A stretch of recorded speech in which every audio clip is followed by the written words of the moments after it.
ગ્લાયકોલિસિસમાં ગ્લુકોઝના phosphorylation માટેની એક પ્રક્રિયા આપેલી છે, જેના માટે ડેલ્ટા જીનું મૂલ્ય ડેલ્ટા જી 0 પ્રમાણિત મુક્ત ઉર્જામાં થતો ફેરફારનું મૂલ્ય આપણને આપેલું છે 13.8 કિલો જૂલ પ્રતિ મોલ આપેલું છે.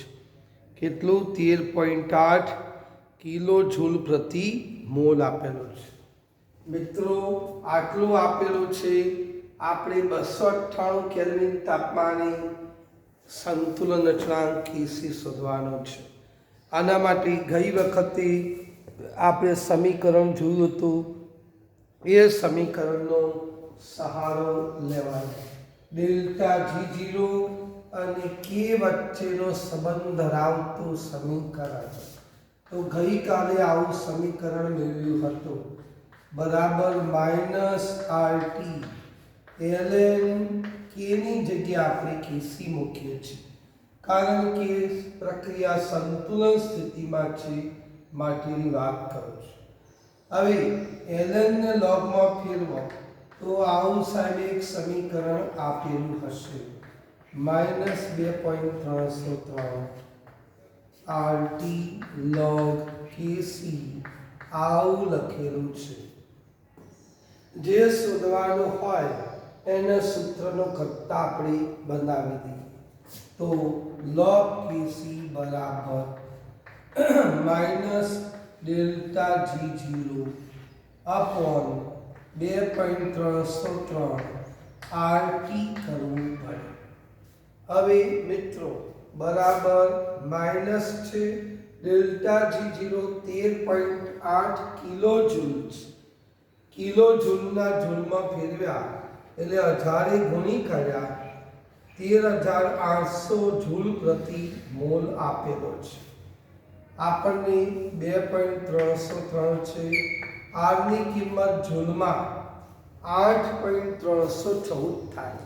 લીટર વાતાવરણમાં લીટર 12 પ્રતિ મોલ કેલ્વિનમાં 0.08314 થાય, પણ અહીં આપણે આટલી થતી હોય જૂલમાં, બરાબર 8.314 થતી હોય. ટેમ્પરેચર પ્રમાણિત સ્થિતિમાં એટલે 298 થતું હોય. આ આપણે log Kc નું મૂલ્ય એ આવવાનું છે, ઋણ મૂલ્ય આવશે. કેવું મૂલ્ય આવશે? ઋણ મૂલ્ય. કેલ્ક્યુલેટરનો આપણે સહારો લઈશું. 13800 ઉપર છે છેદમાં 2.303 ગુણાકારમાં 8.314 ગુણાકારમાં 298 બરાબર 5705.85 આટલું આવી ગયું. આનું સાદુરૂપ આપણે આપીશું તો બરાબર -13800 છે, 13800 ભાગાકારમાં 5705.85 બરાબર -2.4186 જેટલો આવે છે. -2.4186 આટલો આવે છે. હવે આપણે તમને ખ્યાલ હોય તો કદાપી માઇનસનો લોગ કે એન્ટીલોગ જોવાય નહીં. તો માઇનસનો લોગ કે એન્ટીલોગ ન જોવાય તો શું કરવાનું? આને 12 માં રૂપાંતર કરવાનું રહેશે. 12 માટે આપણે શું કરીશું?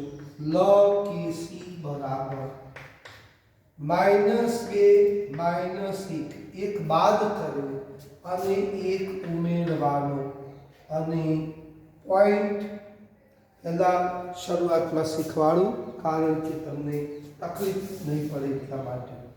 -0.4186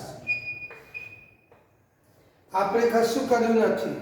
આ જે કઈ કિંમત છે એને આ રીતે ભાગ પાડે. આ બંનેને ભેગા કરો તો -2.4186 આવશે. ઓકે, હા. હવે આ -2 આ -0.4186 આપણે કશું કર્યું ના, જે નજીક હતા દૂર લઈ ગયા. હવે એક બાદ કરો અને એક ઉમેરો. એક બાદ કર્યો, એક ઉમેરો. હવે તમે આની અંદર જોશો તો -2 ને -1 એટલે -3 થયું. -3 એકમાંથી આ બાદ કરશો તો ચિહ્ન કોનું આવશે? મોટાનું ચિહ્ન આવશે. એ અનુસાર આપણી આ જે વેલ્યુ ખરી એકમાંથી તમે બાદ કરશો 0.4186 બરાબર 0.5814 મળી. આ જે મળ્યું log kc મળ્યો. log kc તમારો આટલો મળ્યો. હવે log kc બરાબર એક માઇનસ અને એક પ્લસ હોય તો જ 12 માં રૂપાંતર થાય.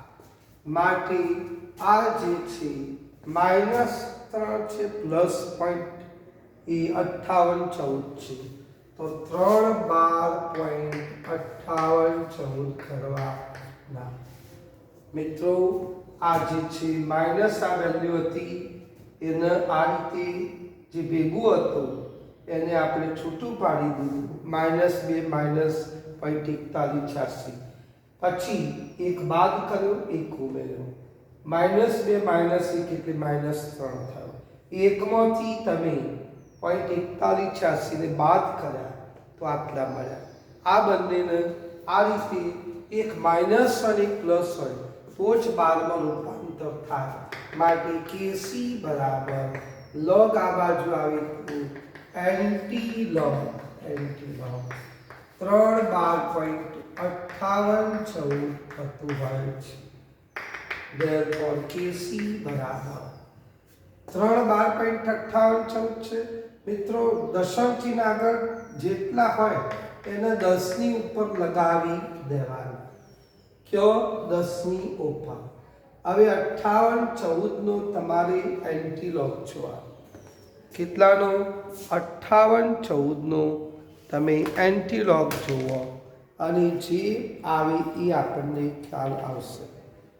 5814 લોગ ટેબલ આપેલા છે કે કેમ એ આપણે જોઈએ. તો 5814 નો આપણે જોવો પડશે.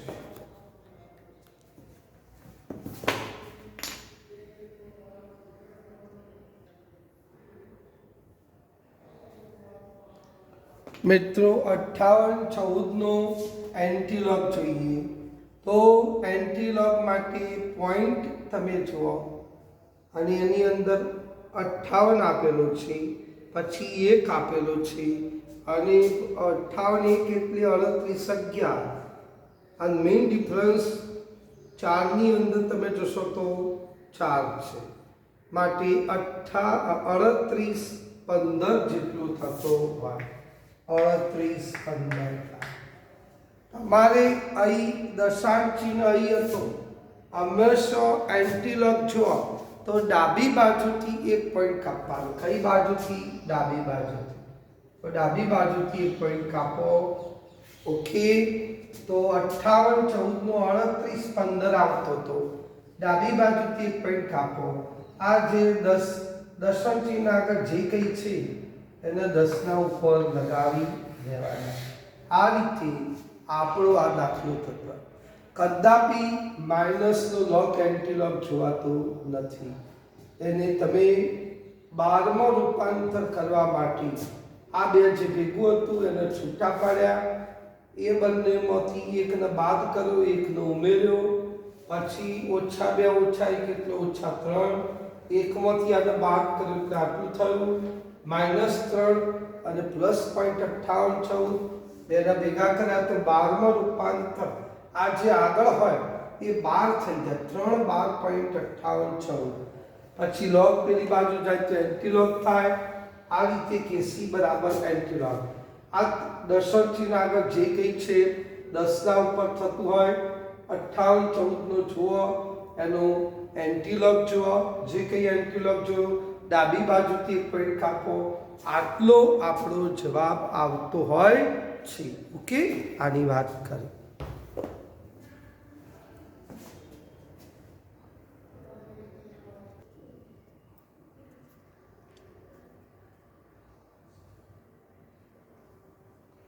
મિત્રો સુક્રોઝનો જળ વિભાજન આપેલું છે સુક્રોઝ ડાયસેકેરાઇડ કહેવાય એનું જળ વિભાજન કરતો ગ્લુકોઝ અને ફ્રુક્ટોઝ મળે આ પ્રક્રિયા માટે 300 કેલ્વિન તાપમાને આપણને સંતુલન અચળાંક આપેલો છે જેનું મૂલ્ય 2 ગુણાકારમાં 10⁻13 છે તો 300 કેલ્વિન તાપમાને ડેલ્ટા G0 શોધવાનો આના આગળના દાખલાની અંદર ડેલ્ટા G0 આપેલો હતો અને સંતુલન અચળાંક શોધવાનો હતો જ્યારે અહીં સંતુલન અચળાંક આપેલો છે અને ડેલ્ટા G0 શોધવાનો છે તો સમીકરણ તો આપણે એ જ આવવાનું ડેલ્ટા G0 બરાબર -2.303 RT log KC આવવાનું આની અંદર આપણે કિંમતો મૂકી દઈશું r ની કિંમત તો હમણાં તમે ખબર છે 8.314 ટેમ્પરેચર 300 છે log i જે મૂલ્ય ખરું સંતુલન અચળાંકનું 2 ગુણાકારમાં 10⁻13 છે આટલાનું મિત્રો પહેલા આપણે આ log છે એનું સાદુરૂપ આપીએ તો શું થવાનું log 2 ગુણાકારમાં 10⁻13 નું સાદુરૂપ ગુણાકાર છે તો log ની અંદર સરવાળો થતો આવું છે મિત્રો log xy છે તો શું થાય log x log y આ પ્રકારનું થશે અહીં ગુણાકાર છે તો સરવાળો log 2 જે વત્તા ગુણાકાર હોવાથી જે 10 ની ઉપર ઘાત ઉપર છે એ આગળ આવી જશે 13 log 10 થવાનો log 2 એટલે કેટલા હવે આંકડો કેટલો છે log જોઈએ એટલે આંકડો એક ઓછો કરવાનો એક આંકડો છે તો 0.2 નો તમે log જો 2 નો નહીં દેખાય પણ 20 નો log 30 10 હશે વત્તા 13 ચલો આની અંદર જોઈએ આંકડો કેટલા 2 આંકડા હોય તો હંમેશા એ ઘટાડવાનો log જોતા હોય તો 10 માટે આંકડા 2 છે તો 1 પોઈન્ટ 10 નો જો તો 10 0 નો 0 0 હશે આનો સાદો રૂપ 0.30 10 +3 બરાબર 13.30 10 આવી ગયો આ log ની વેલ્યુ આટલી આવી ગઈ હવે આ વેલ્યુ આપણે મૂકીએ દાખલાની રકમની અંદર ડેલ્ટા G0 બરાબર -2.303 r ની કિંમત 8.314 ટેમ્પરેચર 300 ગુણાકારમાં log આ જે છે 13.30 10 છે આ બધાનો તમે ગુણાકાર કરશો એટલો આપણો જવાબ ઋણ જવાબ આવશે કયો જવાબ ઋણ માટે આપ જોશો કે 2.303 ગુણાકારમાં 8.314 ગુણાકારમાં 300 ગુણાકારમાં 13.30 10 બરાબર આટલો જવાબ આવી ગયો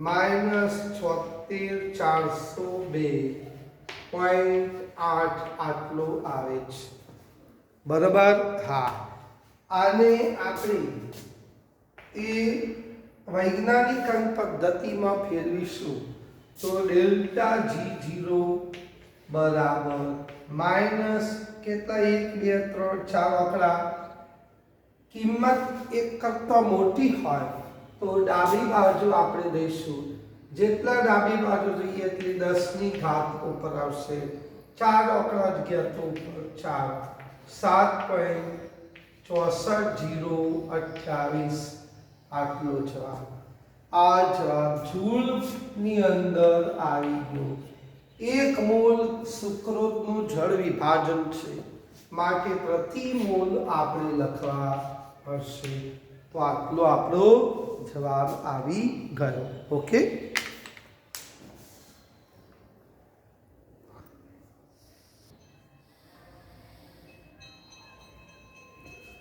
સ્વાધ્યાયની અંદર 7.24 નંબરનો પ્રશ્ન આપેલો છે 298 કેલ્વિન તાપમાને નાઇટ્રિક ઓક્સાઇડ અને O2 વાયુમાંથી NO2 નાઇટ્રોજન ડાયોક્સાઇડના સર્જન માટે આપણે આ ડેલ્ટા G0 પ્રક્રિયા અને સંતુલન અચળાંક શોધવાના છે અહીં મિત્રો આ પ્રક્રિયા આપેલી છે આ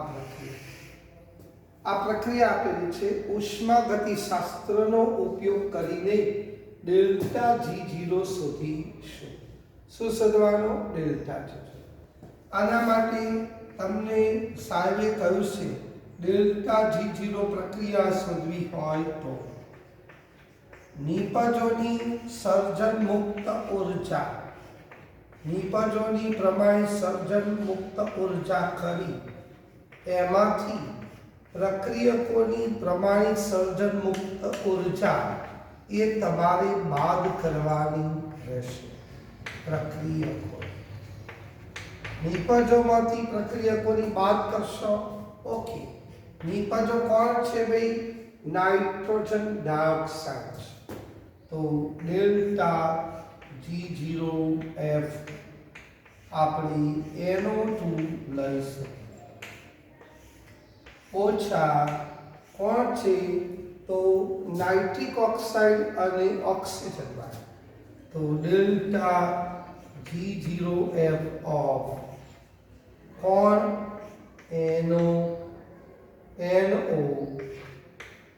plus 1/2 O2 delta F G0 of O2 out અમે જોશો તો નિપજોમાંથી પ્રક્રિયકોની વાત કરીશું નાઇટ્રોજન ડાયોક્સાઇડની કેટલી છે નાઇટ્રોજન ડાયોક્સાઇડની 52 કિલો જૂલ છે તો 52 કિલો જૂલ છે માઇનસ નાઇટ્રિક ઓક્સાઇડની 87 છે વત્તા 1/2 ઓક્સિજન વાયુની કોઈ પણ મૂળ તત્વ હોય તો એની પ્રમાણિત સ્થિતિમાં પ્રમાણિત સર્જન મુક્ત ઊર્જા એ શૂન્ય હોય છે માટે શૂન્ય જેટલી છે દાખલા રકમો આપેલી છે ઓકે આનું સાદુરૂપ આપીશું તો 87 માંથી 52 બાદ કરીશું એટલા માઇનસ આવશે તો 7 માંથી 2 ગયા તો 5 આવવાના અને -35 કિલો જૂલ આવી ગયા કોણ ડેલ્ટા G0 પ્રક્રિયા આપણને મળી આ કિલો જૂલની અંદર મિત્રો મળે જૂલની અંદર આપણે જો જોવું હોય કિલો જૂલમાં તો જૂલની અંદર ડેલ્ટા G0 પ્રક્રિયા બરાબર -35 છે તો એને 1000 ગુણી કાઢો -35,000 જૂલ આપણને મળશે આ ડેલ્ટા G0 તો સૌથી પહેલા આ રાસાયણિક પ્રક્રિયા આપેલી હતી એમાં નિપજોની અને પ્રક્રિયકોની પ્રમાણિત સર્જન મુક્ત ઊર્જા જાણતા હતા ડેલ્ટા G0F જાણતા હતા એના ઉપરથી અહીં નિપજોની પ્રમાણિત સર્જન મુક્ત ઊર્જામાંથી પ્રક્રિયકોની પ્રમાણિત સર્જન મુક્ત ઊર્જા બાદ કરી બંનેનો તફાવત લીધો તો ડેલ્ટા G0 મળ્યો. એ ડેલ્ટા G0 મળ્યો એના ઉપરથી આ એક વસ્તુ મળી ગઈ, સંતુલન અચળાંક શોધવાનો છે. મિત્રો, પ્રક્રિયકો અને નિપજો વાયુ સ્થિતિમાં છે માટે આપણે Kp લખવું પડશે. પ્રક્રિયકો અને નિપજો વાયુ સ્થિતિમાં હોવાથી આપણે કેની જગ્યાએ Kp લખતો.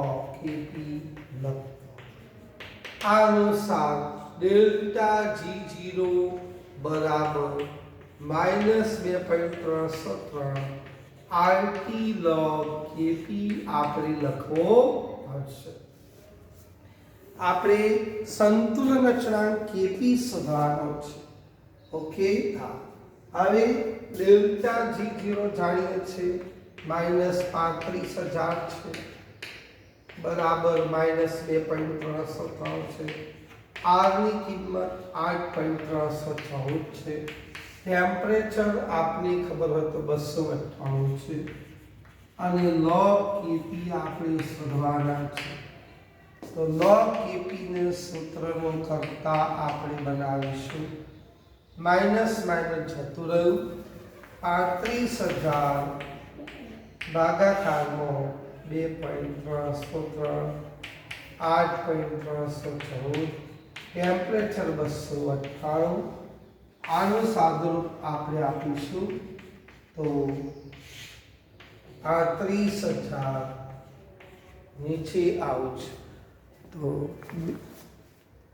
2.303 ગુણાકારમાં 8.314 ગુણાકારમાં 298 બરાબર 5705.9 આપેલું છે. આનો સાદુરૂપ આપીશું 30,000 ભાગાકારમાં 5705.9 બરાબર 6.13,400. આ log Kp નું મૂલ્ય મિત્રો આટલું આવી ગયું. log Kp આટલો આવ્યો છે. આપણે Kp શોધવાનો છે તો Kp બરાબર log પેલી બાજુ જાય તો એન્ટી log કરીશું. એન્ટી log 6.1340 મેં કહ્યું હતું એ અનુસાર આ 6 છે, દશાંશ ચિહ્ન આગળ જે કંઈ છે 10 ના ઉપર લગાવી દેવાના તો 10 ની 6 ઘાત. હવે 1340 નો આપણે એન્ટી log જોઈશું. 1340 નો તો 13 અને પછી 4 13 4 નો 13 61 અને 0 એટલે 1361 આવી ગયું. ડાબી બાજુથી એક પોઈન્ટ કાપીશું તો Kp નું મૂલ્ય, આ સંતુલન અચળાંકનું મૂલ્ય તમને અહીં મળી ગયું 1.361 10 ની 6 ઘાત. આ જે કંઈ હોય એન્ટીલોગ જોવાનું હોય, દશાંશ ચિહ્ન આગળ હોય એટલે 10 ના ઉપર લગાવી દેવાની. 13 14 નો જોવાનો, 13 14 નો 1361 આવતો તો ડાબી બાજુથી એક પોઈન્ટ કાપી દો તો આપણે Kp નું મૂલ્ય આવી ગયું. આ રીતે આ દાખલો ગણી શકાતો હોય. ઉષ્માગતિશાસ્ત્ર પ્રકરણમાં આ દાખલા, આવા જ દાખલા આવી ગયા હશે એટલે આમાં તમને કોઈ તકલીફ પડતી હશે નહીં. બંને સૂત્રો એ ઉષ્માગતિશાસ્ત્રમાં પણ આવેલા છે. ઓકે, હા.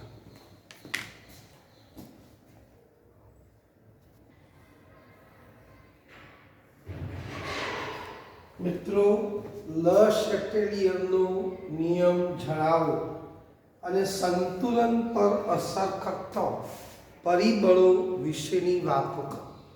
આવો એક પ્રશ્ન, અગત્યનો પ્રશ્ન છે. લ શેટેલિયરનો નિયમ. અલગ અલગ વૈજ્ઞાનિકો આવી ગયા, બોયલ, ચાર્લ્સ, ગેલ્યુસેક, એવોગેડ્રો, આ બધાની આવી ગયા અને એમને પણ એમના પોતાનું રીતે બધા મંતવ્ય રજૂ કર્યા.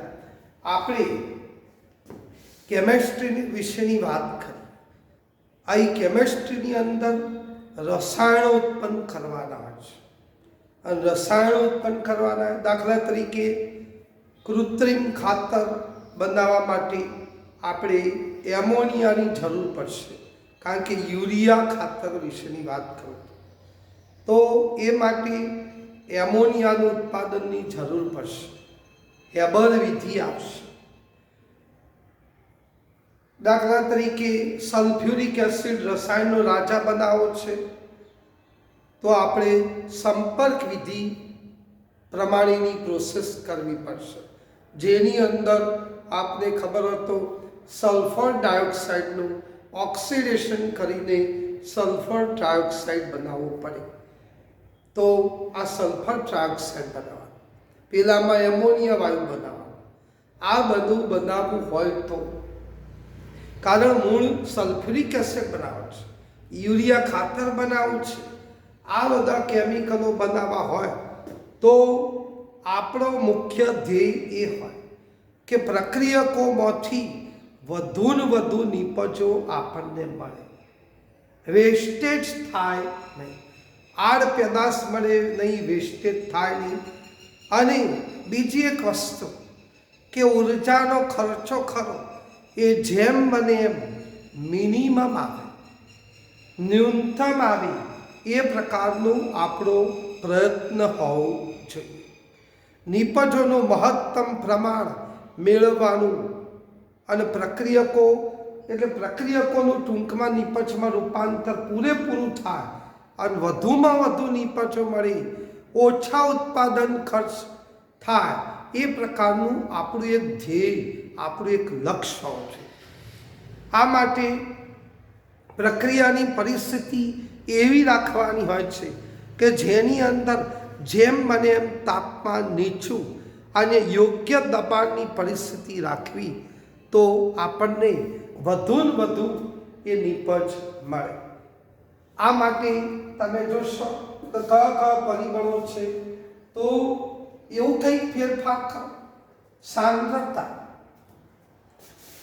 સાંદ્રતામાં કંઈક ફેરફાર કરવામાં આવે, દબાણમાં કંઈક ફેરફાર કરો, તાપમાનમાં કંઈક ફેરફાર કરો, નિષ્ક્રિય વાયુ કંઈક ઉમેરો અથવા તો ઉદ્દીપકનો ઉપયોગ કરો. આ બધામાં કંઈક ને કંઈક ફેરફાર કરશો. યોગ્ય તાપમાન, યોગ્ય દબાણ, નીચું તાપમાન, યોગ્ય દબાણ, યોગ્ય ઉદ્દીપકનો ઉપયોગ કરીશું તો પ્રક્રિયકોનું વધુમાં વધુ નિપજોમાં ઓછા ઉત્પાદન ખર્ચમાં બને અને સારી ક્વોલિટીવાળી વસ્તુ આપણને મળે.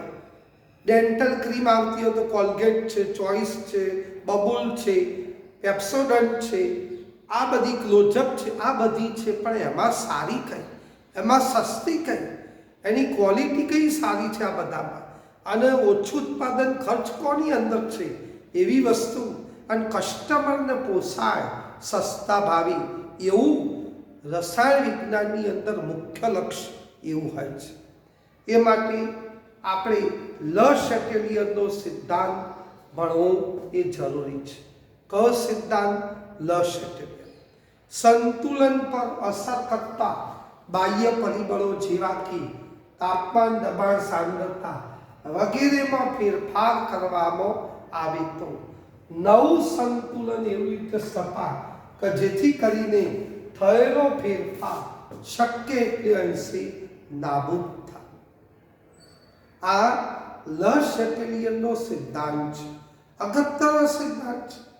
હવે 2-3 દિવસ સુધી આપણે આ સિદ્ધાંત ભણવો પડશે અને તો કંઈક આપણને ખબર પડે. સંતુલન પર અસર કરતો બાહ્ય પરિબળો. બાહ્ય પરિબળો આ છે બધા 5 પરિબળો. તાપમાન, દબાણ, સાંદ્રતા વગેરેમાં ફેરફાર કરવામાં આવે નવું સંતુલન એવી રીતે સ્થપાય કે જેથી કરીને થયેલો ફેરફાર શક્ય એટલે અંશે નાબૂદ થાય. આ સિદ્ધાંત લ શેટેલિયરના નિયમ અથવા સિદ્ધાંત તરીકે એ ઓળખાય છે. ફરીથી કહું છું, તમે પણ મારી જોડે બોલતા રહો. સંતુલન પર અસર કરતો બાહ્ય પરિબળો જેવા કે તાપમાન, દબાણ, સાંદ્રતા વગેરેમાં ફેરફાર કરવામાં આવે તો નવું સંતુલન એવી રીતે સ્થપાશે કે થયેલો ફેરફાર શક્ય એટલે અંશે નાબૂદ થાય. તો આ લ શેટેલિયરનો સિદ્ધાંત અથવા નિયમ તરીકે ઓળખાય છે. ફરીથી બોલું છું, સંતુલન પર અસર કરતા બાહ્ય પરિબળો, તાપમાન, દબાણ, સાંદ્રતા વગેરેમાં ફેરફાર કરવામાં આવે તો નવું સંતુલન એવી રીતે સ્થપાય કે જેથી કરીને થયેલો ફેરફાર શક્ય એટલે અંશે નાબૂદ અનુભવાય. તાપમાન વધાર્યું, જે વસ્તુ તમે કરો છો એ નાબૂદ થાય એવું આપણે કરવાનું છે. તાપમાન વધાર્યું તો તાપમાન ઘટે એ દિશામાં પ્રક્રિયા થાય. સાંદ્રતા ઘટાડી તો સાંદ્રતા વધે એ દિશામાં પ્રક્રિયા થાય. દબાણ વધાર્યું તો દબાણ ઘટે એ દિશામાં થાય, અને દબાણ ઘટાડ્યું તો દબાણ વધે એ દિશામાં. એના કરતાં ઊંધું વિચારવાનું તો જેથી કરીને એ નાબૂદ થતું હોય છે. ઘરની અંદર બે બાળકો હોય છે તો એક બાળક સરસ મજાનું કંઈક ના કંઈક ગોઠવવાનો પ્રયત્ન કરતો હોય છે, ફર્નિચર ને હાથ નાન બધી વસ્તુ. જ્યારે અથવા માટીનું ઘર બનાવતું હોય છે, જ્યારે બીજું એટલે એ બાળકની અંદર સર્જનાત્મક વૃત્તિ છે, ક્રિએટિવિટી છે. જ્યારે બીજું બાળક એ બહારથી આવી અને ઘર તોડી નાખે છે, ફર્નિચર આમ તેમ કરી નાખે છે, શું થયું? લ શેટેલિયરનો સિદ્ધાંત થયો. એકનામાં ક્રિએટિવિટી હતી, બીજાની અંદર ડિસ્ટ્રોય કરવાની વૃત્તિ છે, વિસર્જનાત્મક વૃત્તિ છે. એક સર્જન કરવાની વૃત્તિ, એક વિસર્જન કરવાની વૃત્તિ. એક સારું કરવાનો પ્રયત્ન કરે છે તો એક ખરાબ કરવાનો, એને તકલીફ કરવાનો પ્રયત્ન કરે છે. આ જ વસ્તુ લ શેટેલિયરના સિદ્ધાંતમાં આવે છે. જે કંઈ કર્યું એ નાબૂદ થાય એ પ્રમાણે. તાપમાન વધાર્યું તો ઘટે, દબાણ વધાર્યું તો દબાણ ઘટે, દબાણ ઘટાડ્યું તો દબાણ વધે. એના કરતાં ઊંધી પરિસ્થિતિ તો જ એ નાબૂદ થાય, બાકી થાય. તો ફરીથી આ નિયમ કહું છું, આપણને નિયમ હવે ભૂલાવો જોઈએ નહીં. સંતુલન પર અસર કરતા બાહ્ય પરિબળો, તાપમાન, દબાણ, સાંદ્રતા વગેરેમાં ફેરફાર કરવામાં આવે તો નવું સંતુલન એવી રીતે સ્થપાશે કે જેથી કરીને થયેલો ફેરફાર શક્ય એટલે અંશે નાબૂદ થાય. આ સંતુલન ઉપર અસર કરતા પરિબળો છે.